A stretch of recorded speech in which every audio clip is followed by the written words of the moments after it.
आप मुझे मजबूर तो नहीं करेंगे? मैं आपसे ये कब कह रहा हूं कलमा पढ़िए आप? मैंने आपसे कब कहा कि कुरान की आयतें पढ़ी जाएं यहां?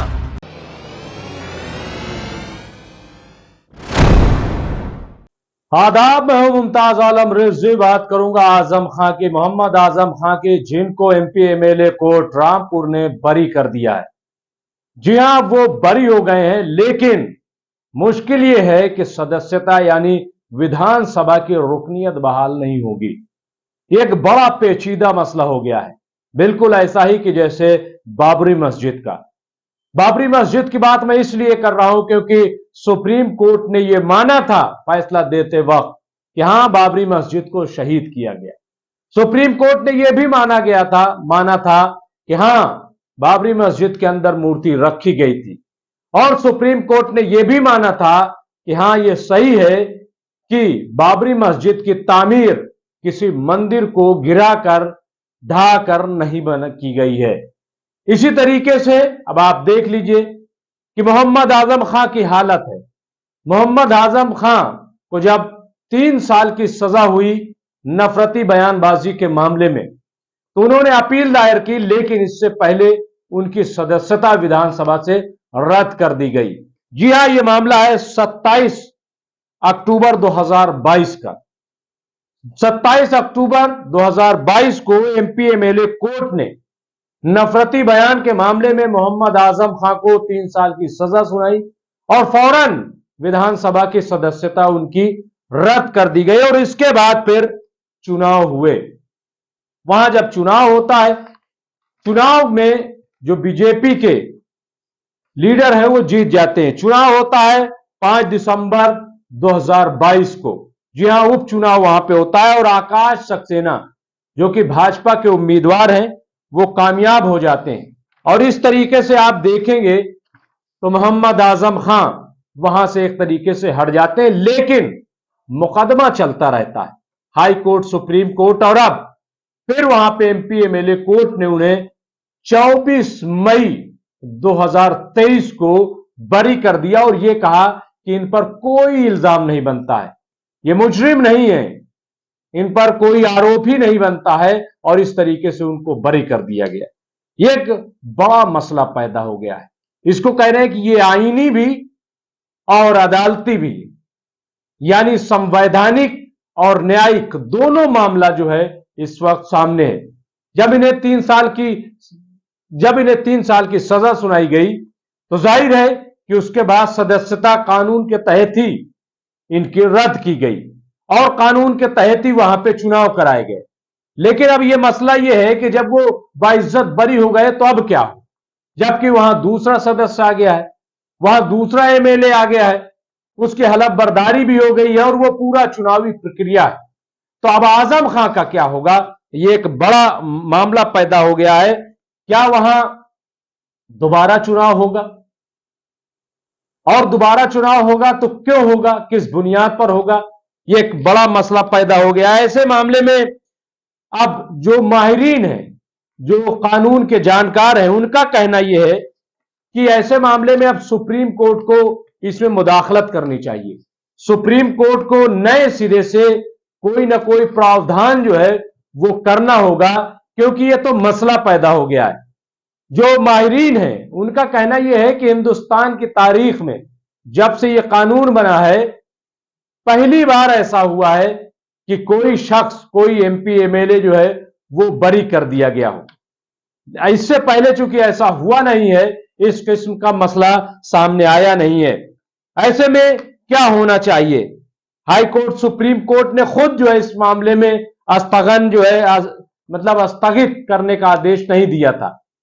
यानी ये नहीं कहा था कि अभी रुका जाए, अभी जो है एमएलए की सदस्यता यानी विधानसभा की सदस्यता खत्म न की जाए, खुद जो है ऐसा नहीं कहा था और फैसला भी खुद सुप्रीम कोर्ट ने सुनाया था। तो ऐसे में अब क्या हो, सेशन कोर्ट से आजम खां को अब बरी कर दिया गया है, वो दोषी नहीं है। एमपी एमएलए सेशन कोर्ट से मोहम्मद आजम खां बरी हो गए, वो दोषी नहीं है।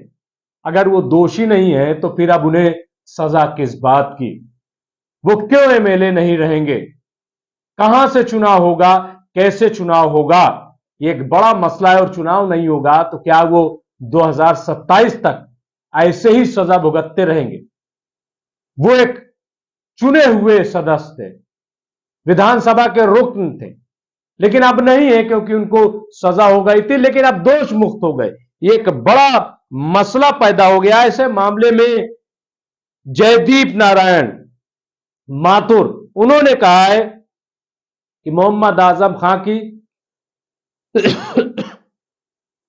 ऐसे में जयदीप नारायण माथुर ने यह कहा है, वो एडवोकेट हैं, उनका कहना यह है कि मोहम्मद आजम खां की सदस्यता बहाल होनी चाहिए और ऐसे मामले में सुप्रीम कोर्ट को मुदाखलत करना चाहिए। लेकिन सवाल यह है कि बहाल हो तो कैसे हो? क्या जिस सीट से मोहम्मद आजम खां जीत कर आए थे, जिस सीट पर उपचुनाव हुआ सदस्यता जाने के बाद, क्या उस सीट पर फिर चुनाव होगा? अगर फिर चुनाव होगा तो सवाल यह है कि जो शख्स जीता है उसका क्या होगा? जाहिर है कि उसको भी एक तरीके की सजा हो जाएगी। ये एक बड़ा मसला। इसी तरीके से सतीश महाना जो कि उत्तर प्रदेश विधानसभा के अध्यक्ष हैं, उनका भी यही कहना है कि इस पूरे मामले में सुप्रीम कोर्ट को चाहिए कि वो मुदाखलत करे, वो कोई ऐसा संविधान या कोई ऐसी तजवीज जो है वो पेश करे, प्रावधान जो है वो सामने लाए ताकि इस किस्म की समस्या का समाधान हो सके। मैं आपको बता दूं कि पूरा मामला क्या है। आपको पता होना चाहिए कि आजम खां पर यह इल्जाम लगा था कि उन्होंने नफरती बयान दिया है। हालांकि वो बार बार कहते रहे कि हमने कोई नफरती बयान नहीं दिया है, यह झूठा इल्जाम है, कहीं से साबित नहीं हो रहा है। इसके अलावा भी बहुत सारे वीडियोस दूसरे लीडरान के आए, उसका भी हवाला दिया गया कि हमसे ज्यादा से ज्यादा लोग बोले हैं, हमने कोई बात ऐसी नहीं की। इसके बावजूद वहां की जो अदालत थी, निचली अदालत एमपी एमएलए की, उसने 3 साल की सजा सुना दी। 3 साल की सजा जैसे ही सुनाई गई, आजम खां की रुकनियत विधानसभा से सदस्यता खत्म कर दी गई। वो अपील करते रहे लेकिन सदस्यता खत्म हो गई और उसके बाद यह सदस्यता खत्म हुई 27 अक्टूबर 2022 को। इसके बाद वहां पे चुनाव का ऐलान कर दिया जाता है और फिर 5 दिसंबर 2022 को उपचुनाव हो जाता है। इसके साथ ही आकाश सक्सेना वहां भाजपा के सदस्य चुने जाते हैं। यह नतीजा आता है 8 दिसंबर को और अब 24 मई को मोहम्मद आजम खां बरी कर दिए जाते हैं। लेकिन अब वो दोषी नहीं है, लेकिन जगह नहीं है। वो जाए तो जाए कहां, इंसाफ मिले तो मिले कैसे? यह एक बड़ा मसला पैदा हो गया और यह मसला और यह मामला इसलिए बड़ा होता जा रहा है क्योंकि एक और बहुत बड़ा मामला हमारे सामने है। बड़ा मामला हमारे सामने है राहुल गांधी का। राहुल गांधी को भी 2 साल की सजा मानहानि के मामले में हुई है और ऐसे में उनकी भी सदस्यता जा चुकी है। वो भी मामला कोर्ट में है। कल को अगर, हालांकि अभी राहुल गांधी की सीट पर उपचुनाव नहीं कराए गए हैं, लेकिन सवाल यह है कि अगर उपचुनाव करा दिए जाते तो फिर होता क्या?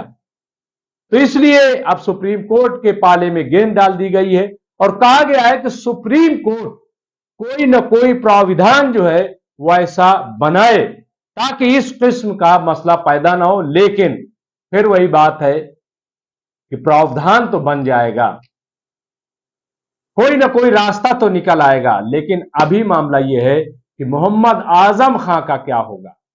क्या वो विधानसभा के सदस्य रहेंगे या नहीं? क्या वो यूं ही बहाल कर दी जाएगी सदस्यता या फिर उन्हें चुनाव लड़ना पड़ेगा? होगा क्या, ये देखने वाली बात है। हालांकि एक और खबर आ रही इनसे जुड़ी हुई कि मोहम्मद आजम खां को दरअसल एक और मामले में 2 साल की सजा हुई है, इसलिए मामला इनका पेचीदा है। लेकिन ठीक है, वो दूसरा मामला है, लेकिन इसमें जो बरी हुई है इसका क्या होगा, ये बहुत इंपॉर्टेंट है। बहुत बहुत शुक्रिया।